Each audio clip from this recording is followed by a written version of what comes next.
All right, hey guys, OFD checking in here, and today we're going to have an unboxing. So it's been a little bit since I've picked up a watch, and I recently, actually when I was making a video talking about the Longines Hydro Conquest, I made a really quick short video on this watch, talking about why I thought this watch was kind of a competitor to that watch. And I ended up picking that watch up. I ended up buying it through Joma Shop.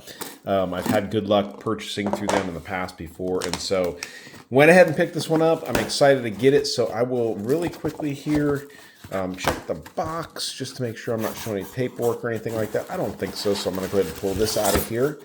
And I think probably any paperwork I do have, yes, inside the box there. Some information from them. Of course, the Joma Shop never pay retail, and they've got some information in here as far as QR codes and espresso coffee. Get 20% off your first order. So that's different. Okay.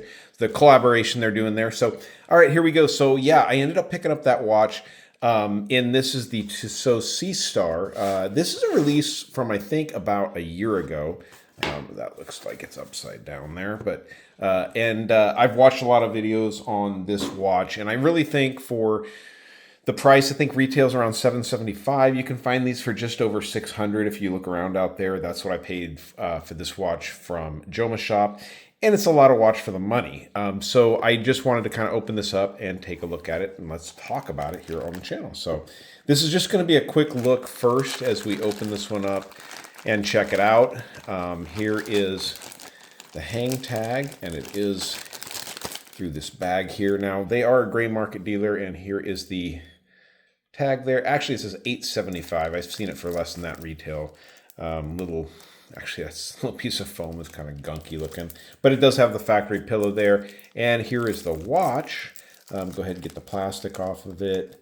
It's a beautiful piece, and I think really once Oris, it reminds me a little bit of the Oris, right? Aquas, but once Tissot offered this in a 40 millimeter, I think it really brought this watch into its own. And wow, look at that dial. That's one of the things that really struck me with this one was the dial on the watch.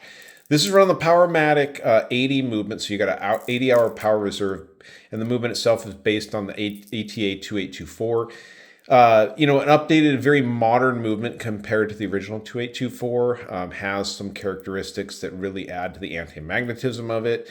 And there's a lot going on with this watch. Very cool. But let me take 1 second. We'll get the plastic off it, take a few closer looks, and I'm not going to talk too much about it because I'm going to keep this watch, wear it for a couple weeks. I'll probably take it off of this bracelet, put it on a strap, just cleaner, easier to wear. And then we'll talk about it after a couple weeks. But let's get the plastic off the watch and take a really quick closer look.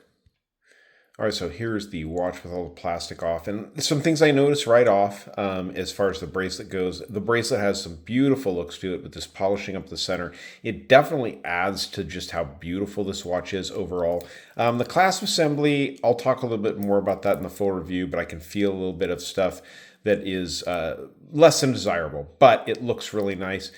Beautiful display case back there. But overall, the watch looks good. One thing, as I did move the hands out of the way, one thing I did notice was the crown action on the watch was spectacular. Very, very firm, very solid feeling connected to that Powermatic 80 movement in there. So yeah, really cool watch. If you guys have one of these, let me know down below in the description.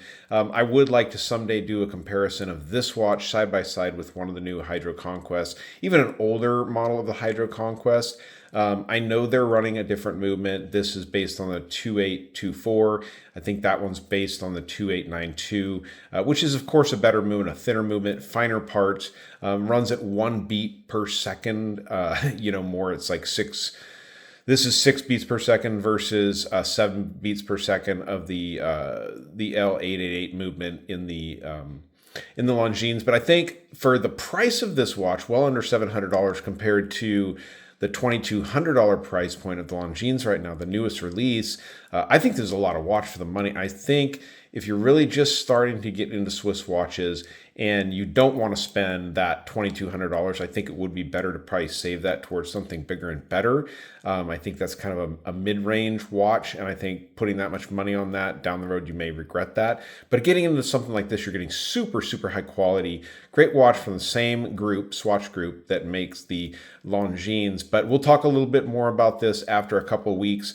of where I know I might get some grief down below in the comments, but let me know, guys, what you think about the Tissot SeaStar in 40 millimeter running the Powermatic 80. This watch has been around for a little over a year now, so I know a lot of people have experience with it. So let me know if you do.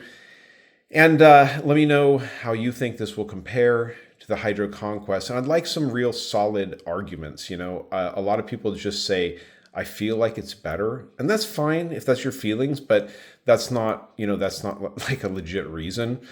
So let me know down below in the comments. I know the movement is a little bit better. Maybe the finishing work you think is a little bit better. I think Tissot does have a very unique case design on this watch. They always have on their watches. But this is a cool looking piece, and I'm really excited to put this on and wear it for the next couple weeks. All right, guys, if you like the video, give me a thumbs up down there at the bottom. And if you've not subscribed to the OFD channel yet, please do. Please do. Thanks, guys.